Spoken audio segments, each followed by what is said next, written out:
विवेक sir, क्या माना जाए आज ओम बिरला साहब ने जो स्टेटमेंट दिया, क्योंकि पहले यही ओम बिरला साहब सांसदों से कह रहे थे कि आज बड़ा अच्छा दिन है, आप लोग अच्छी बातें करिए। पॉलिटिकल आरोप प्रत्यारोप जो है वो राष्ट्रपति के भाषण के बाद आप लगा लीजिएगा, आप सबको अवसर मिलेगा। अगर ओम बिरला साहब सांसदों से ये बात कह रहे थे तो फिर ओम बिरला साहब को इमरजेंसी कैसे याद आ गई? क्या ये नहीं माना जाए कि ये सारी चीजें प्लानिंग के तहत की गई हैं? सत्ता का स्वरूप जो पिछले 5 साल से दिख रहा था, पिछले 10 साल से सत्ता का जो स्वरूप दिखाई दे रहा था, सत्ता का वही स्वरूप फिर से दिखाने की कोशिश की गई है। और इस आड़ में खुद की हार छुपाने की कोशिश की जा रही है। केवल पिछले कुछ दिनों से, जब से सरकार बनी है, एनडीए की सरकार जिस दिन से बनी है, लगातार इस तरीके की चीजें की जा रही हैं जिससे लोग ये भूल जाएं कि एनडीए जो है वो भारतीय जनता पार्टी जो है वो नरेंद्र मोदी जी जो है वो अपना जनमत, अपना जनाधार खो करके आज सत्ता में आए हैं। क्या ये नहीं हो रहा है? अन्यथा की स्थिति में इटली के दौरे का क्या कोई औचित्य समझ में आता है? केवल और केवल ये दिखाया गया था कि सरकार कंटिन्यूएशन में चल रही है, जैसे देश में चुनाव हुए ही ना हो, बिना चुनाव हुए हम लगातार वही सरकार, जो दूसरा कार्यकाल था वो जारी है। विवेक सर, सवाल सीधा है कि क्या ये प्री प्लान लगता है या फिर ये सारी चीजें सडन है?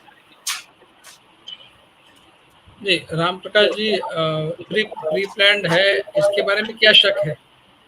जो टर्न ऑफ इवेंट्स है, जिस तरीके से बातें हुई है, जिस सीक्वेंस में बातें हुई है, ये तो बिल्कुल स्पष्ट है कि ये प्री प्लान्ड है। इमरजेंसी के दिन इस तरह का कोई मतलब सेशन शुरू करना और उस समय इमरजेंसी की बात करना, जिस समय एक नई शुरुआत की बात होनी चाहिए, पास्ट की बात हो रही है, जब के फ्यूचर की बात होनी चाहिए।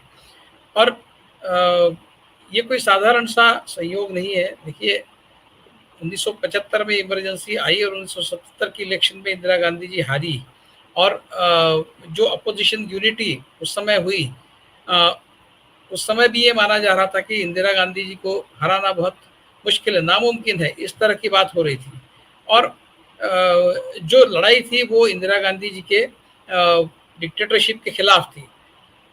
अभी 2024 में भी जो लड़ाई हुई, उसका पूरा नैरेटिव नरेंद्र मोदी जी की डिक्टेटरशिप यही था, और नरेंद्र मोदी पराजित हुए हैं। मतलब इसको मैं विक्ट्री नहीं मानता, वो भले ही मानते होंगे, लेकिन वो बहुमत से बहुत दूर रहे, खुद हारते हारते बचे। पहले 2 राउंड में वो हार रहे थे, मतलब वो पीछे थे, और बीएसपी के शायद मदद से वो वहां पर पास हो गए वाराणसी में, लेकिन वो भी हारने वाले थे। तो ये इतना बड़ा सेटबैक जो है वो नरेंद्र मोदी जी को क्यों मिला? वो इसलिए मिला कि उनके खिलाफ जो डिक्टेटरशिप का नैरेटिव चला, वो नैरेटिव जो है, उस नैरेटिव को लोगों ने सपोर्ट किया, उस नैरेटिव ने लोगों को रिस्पॉन्ड किया। अब अगर आप खुद डिक्टेटरशिप के नैरेटिव की वजह से आप किस हालत में अपने आप को पा रहे हैं, तो किस मुंह से आप इमरजेंसी की बात कर रहे हैं? आपका हाशिर तो लगभग वही हुआ, सिर्फ इतना ही हुआ कि आप अपने अलायंस पार्टनर के साथ में मिलकर सरकार बना पाए, वरना तो आप सत्ता से बाहर ही थे। वैसे देखा जाए तो बीजेपी अपने आप में अपने बलबूते पर तो सत्ता प्राप्त नहीं कर पाई। एक तरह से ये हार ही है, मॉरल हार है, और मॉरल हार जो है वो फिजिकल हार से ज्यादा बड़ी है, ऐसा मैं समझता हूँ। तो इमरजेंसी के जैसी ही सिचुएशन इस देश में आज पैदा हुई है। इस तरह की एक बात पिछले 5 सालों से नहीं, पिछले 10 सालों से चल रही है, और उसका क्रिसेंडो था 2024 में। और उसके बाद फिर जो लोगों ने अपना मत दिया है, उसके चलते नरेंद्र मोदी जी को सेटबैक मिला है। तो इमरजेंसी की बात आप करें, जिन्होंने इमरजेंसी जैसा वातावरण बगैर इमरजेंसी अनाउंस किए इस देश में निर्माण किया और उसको बढ़ावा दिया, ऐसे लोग इमरजेंसी की बात करते हैं। मैं इनको याद दिलाना चाहूंगा कि अच्छा, उसके बाद कांग्रेस ने, सोनिया गांधी ने खुद, और इंदिरा गांधी ने भी उस समय, मनमोहन सिंह ने भी, सिर्फ इमरजेंसी पर नहीं, 1984 के सिख विरोधी जो दंगे हुए उसके बारे में भी माफी मांगी है, रिग्रेट्स व्यक्त किए हैं। ये हो चुका है, अभी खत्म हो गया है मामला। तो आप पुराने दाखले देकर, पुरानी बातें बताकर आप इनको ये नहीं कह सकते कि आपको अधिकार नहीं है। अगर ऐसी बात है तो फिर मेरा सवाल है कि मोहन भागवत जी ने 3-4 साल पहले दिल्ली में एक भाषणबाजी की थी, मैं उसको भाषणबाजी ही कहूँगा। 3 या 4 उन्होंने लेक्चर्स दिए थे दिल्ली में, जिसमें विदेशी कोई डिप्लोमेट्स वगैरह भी बुलाए थे और काफ़ी बड़ा एक जमघट था। एलिट सारे लोग वहाँ पर आए थे उनका भाषण सुनने के लिए, और आरएसएस के बारे में वो बता रहे थे कि आरएसएस क्या है, आरएसएस के बारे में गलतफहमियां क्या है, और आरएसएस असलियत में क्या करता है। इस तरह की सारी बातें उन्होंने कही, और उसमें एक बात जो उन्होंने कही, वो बात आज अगर संसद में अपोजिशन के लोग दोहराते तो शायद नरेंद्र मोदी और उनके जो लोग हैं उनके मुंह पर तमाचा मारे जैसी स्थिति बनती। मोहन भागवत ने क्या कहा था उस भाषण में? मोहन भागवत ने गोलवलकर जी के उन किताबों का रेफरेंस देते हुए कहा कि उन किताबों में जो काल सुसंगत नहीं है वो हमने निकाल दिया है। तो गोलवलकर ने क्या लिखा था? गोलवलकर ने लिखा था कि मुस्लिम, क्रिश्चियन और कम्युनिस्ट ये हमारे सबसे बड़े शत्रु हैं। यहाँ तक सिर्फ कहकर वो रुके नहीं थे, उन्होंने ये लिखा था कि हमने हिटलर की ओर देखना चाहिए, जिस तरह से उसने जूस के साथ बदला लिया वो हमारा इंस्पिरेशन होना चाहिए, ये भी लिखा था। अब आपने इतने साल जाने के बाद आप कह रहे हैं कि हमने वो रेफरेंसेस किताब से निकाल दिए, और जो अभी नए संस्करण है उन संस्करणों में वो बातें नहीं है। ये तो टैक्टिकल बात हुई।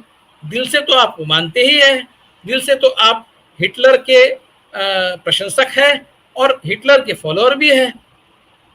ये सिर्फ आप दिखावा करते हैं कि हमने वो किताब से निकाल दी। चलो ठीक है, टेक्निकली आपकी बात मान ली जाए, तो अगर आपने वो पुराने रेफरेंसेस निकाल दिए हैं तो क्या अभी हम आपके खिलाफ वही बातें बार बार दोहराएंगे?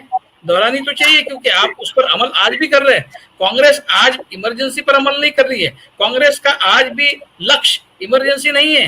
हालांकि आरएसएस का आज भी लक्ष्य वही है जो गोलवलकर ने उस समय लिख के रखा था। सिर्फ वो लिखा हुआ निकाल देने से आप बदल गए हैं ऐसा मानने का कोई कारण नहीं, क्योंकि आपका जो बर्ताव है, आपका जो कंडक्ट है, आपके स्वयंसेवकों का जो कंडक्ट है, वो जिस तरह से समाज में काम कर रहे हैं, काम तो वही हिटलर वाला कर रहे हैं, प्रचार और प्रसार तो वही बात कर रहे हैं। कांग्रेस ने तो इमरजेंसी पीछे छोड़ दी है, तो आप किस मुंह से कांग्रेस को ये कह सकते हैं, इमरजेंसी की याद बार बार दिला सकते हैं? क्योंकि आपके पास कोई मॉरल राइट ही नहीं है। इस इलेक्शन में संविधान का मुद्दा जो अहम साबित हुआ, और 2 महीने के अंदर बाजी पलट गई।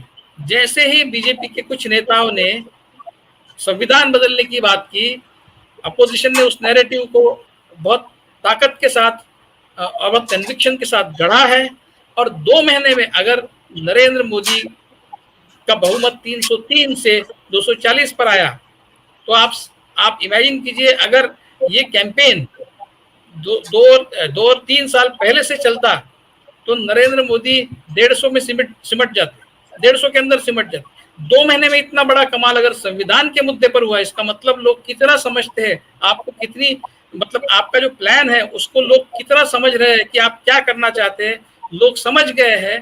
तो आप किसी को इमरजेंसी की याद दिलाए, ये आपकी काबिलियत ही नहीं है। आप पूरी तरह से इमरजेंसी से भी आगे जाकर काम करने वाले लोग हैं। इमरजेंसी में जो नहीं हुआ वो करने का आपका इरादा है, क्योंकि आपका अंतिम लक्ष्य हिंदू राष्ट्र है।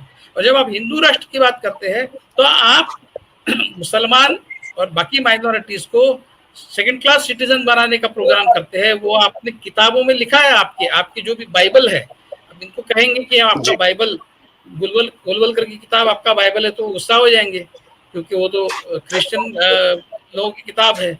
और अगर नागपुर को कहे कि ये इनका मक्का है फिर भी गुस्सा हो जाएंगे, लेकिन मैं जानबूझ के कहता हूँ। तो ये जो है, ये इनको कोई मॉरल राइट नहीं, और ये बात पार्लियामेंट में उठाना जरूरी है। और ये भी बात उठाने की जरूरत है कि इनके लोगों ने, इनके पूर्वजों ने ब्रिटिशों की मदद की, और ब्रिटिशों के रिकॉर्ड में लिखा है, ये एक रिकॉर्ड में ऐसा लिखा है कि आरएसएस हमारे लिए कोई किसी तरह का डेंजर पोज नहीं करता, इसलिए हम आरएसएस के खिलाफ कोई कार्रवाई नहीं करेंगे।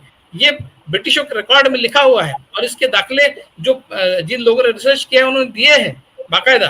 तो ये लोग, इनका जो पूरा पास्ट है वो पूरी तरह से काला है, और ये जो फ्यूचर में करना चाहते हैं वो भी पूरी तरह से काली चीज है, उसमें कोई सफेद बात नहीं है। इसलिए इन लोगों को कोई अधिकार नहीं बनता कि वो बार बार कांग्रेस को याद दिलाए इमरजेंसी में क्या हुआ। कांग्रेस ने उसके लिए माफी मांग के कांग्रेस आगे बढ़ी है, इसलिए भी उस मुद्दे का कोई मतलब नहीं है। संविधान को ये लोग बदलने वाले हैं, ये इनके लोगों ने बार बार कहा है, और इनको जब भी मौका मिलेगा ये संविधान को बदलेंगे। इसलिए जो सामाजिक न्याय की लड़ाई है, जिसके बेसिस पर ये पूरा चुनाव हुआ, वो लड़ाई आगे चलती रहे। इनके इमरजेंसी के खिलाफ बोलने पर और बाकी किसी चीजों को, पुरानी चीजों को फिर से ताजा करने पर कांग्रेस और अपोजिशन को चिंता करने की जरूरत नहीं। सामाजिक न्याय की लड़ाई अगर वो आगे बढ़ाते रहे तो बीजेपी आने वाले 5 साल में और नीचे जाएगी, और जिस तरह का उनका एक बहुत खौफनाक भारत के लिए एक सपना है, वो सपना कभी पूरा नहीं होगा। जी जी।